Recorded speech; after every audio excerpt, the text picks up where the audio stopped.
at Hungaroring. Car feels quite strong, and Jerome Blekemolen is not here this race because it's Peter Damrek and me. Hey, so we're coming down the main straight here. Down in, you see about 100 meters we start to brake. There, hard on the brakes, down to second gear. Quite a simple corner here, catching up to the prototype in front. Bit of curb on the exit, down to the second corner, again a second gear. Lots of second gear corners at this track, isn't there? Yeah, and downhill corners, and that means if you outbrake yourself, you really lose track. I think here's one of the most important corners, right corner, downhill, third gear. As you can see, I'm using a lot of curbs, and it's just flat when the setup is perfect.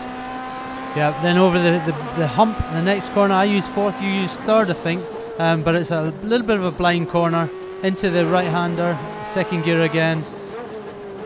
A little bit of a wiggle, you see your back end moving there. Back to second gear for the chicane. Big sausages on the front and a big car coming by as well. Yeah, it's the Matmut Porsche. He's really fast. He was overtaking me.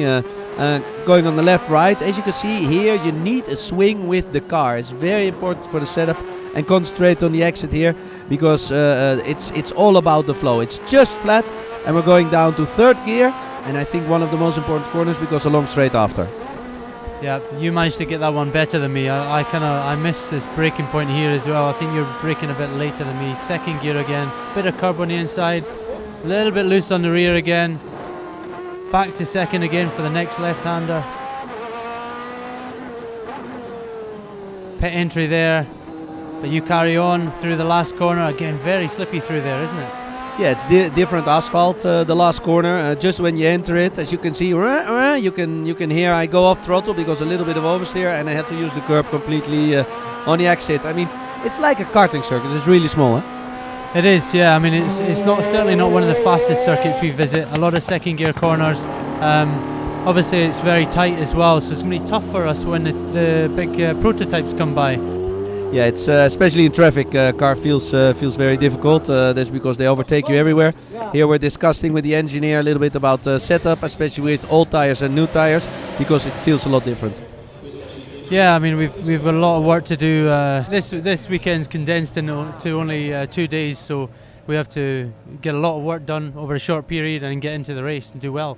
It's a kind of special race because, as you can see, it's getting dark. We will be out in about 20 minutes. Driving in dark is also a lot different, huh?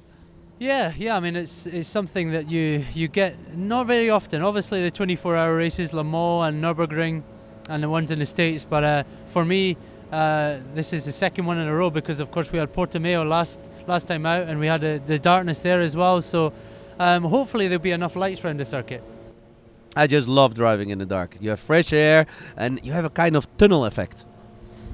Yeah, well, I'm not that much of a fan on the race circuit, but I prefer it on the public roads because there's no traffic then and you can just go wherever you want quickly. I love it when everybody is going the same direction. Bye-bye. Bye-bye.